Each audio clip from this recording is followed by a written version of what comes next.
Spread across the world, you'll find remote cities which were built at staggering heights. Living at high altitude comes with its difficulties, like the dizzying effects of altitude sickness.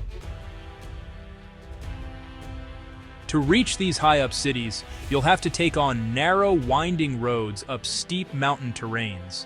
The reward for your treacherous journey, a chance to discover ancient cities with vibrant cultures that have been passed throughout the generations in these remote locations. From carnivals at an altitude to man-made floating islands, these cities have more than just cathedrals and temples to explore. Pack your hiking shoes and get ready for an adventure in the highest cities in the world. Number 9. Addis Ababa, Ethiopia. Built at an elevation of 8,220 feet, Addis Ababa sits at the foot of Mount Anto, and this bustling city is an embodiment of the complexity of Ethiopia. So, Cusco is really this fascinating mix of modern and traditional, you know? The city has these warm locals, and honestly, it carries a bit of a sleepy feel to it. If you're hoping to see some of the country's most impressive golden relics, you'll want to check out the Museo Nacional.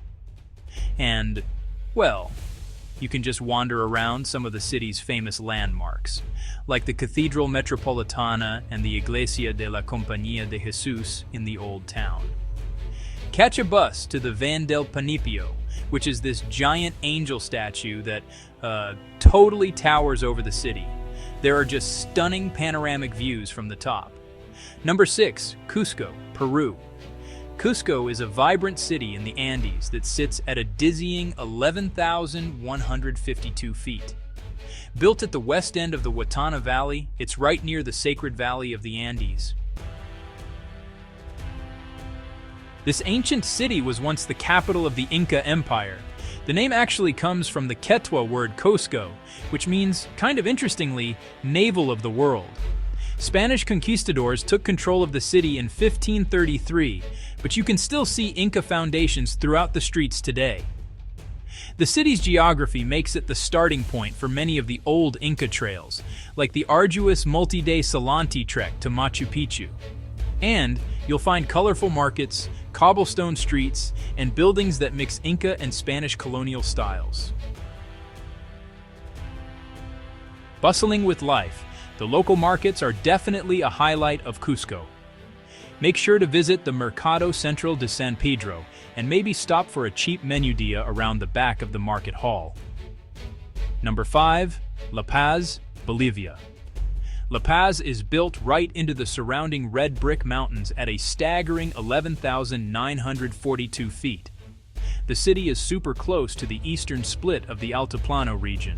It's so high up and the terrain is so steep that the local public transport is actually a cable car. The city still conserves a lot of its indigenous heritage.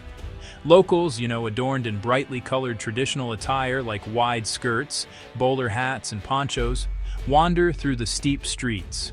To learn about the colonial history of Bolivia, head to Cajén.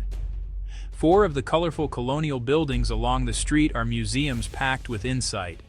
Head to the Mercado de las Brujas, the Witches' Market, and wander through the endless stalls with peculiar artisans. Number 4.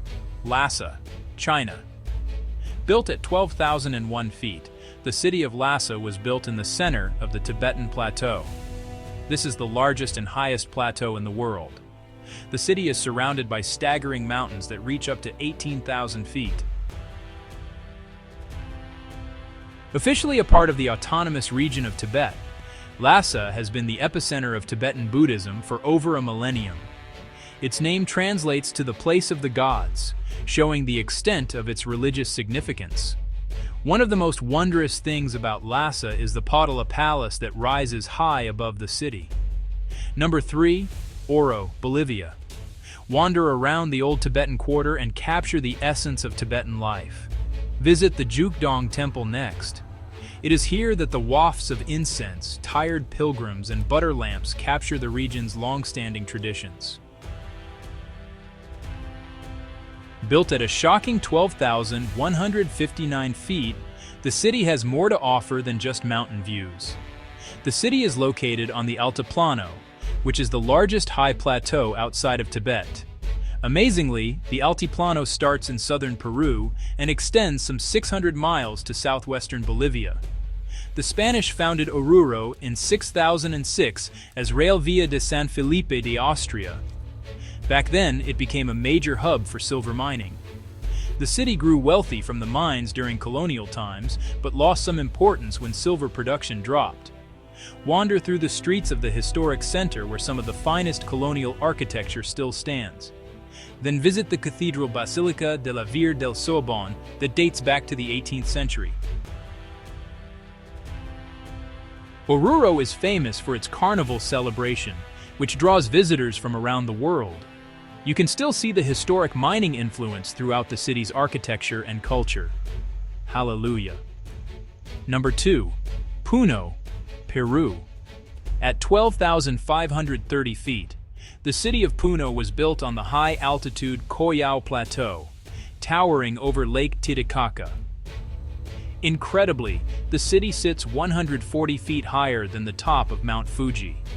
The city has a population of around 120,000 people. Lake Titicaca is the highest navigable lake in the world, and Puno serves as its main gateway. The lake is famous for the Uros floating islands, a cluster of around 40 man-made islands made from reeds. They are symbolic of Puno's cultural heritage. Finding flat land in Puno is tough. Some streets are so steep that cars can't even drive on them. You'll need to walk if you want to explore certain parts of the city. Number 1. Potosi, Bolivia. At a staggering 13,419 feet above sea level, Potosi is the highest city on Earth. The city sits on a cold, barren plateau right at the base of Cerro Rico, which means rich mountain in Spanish.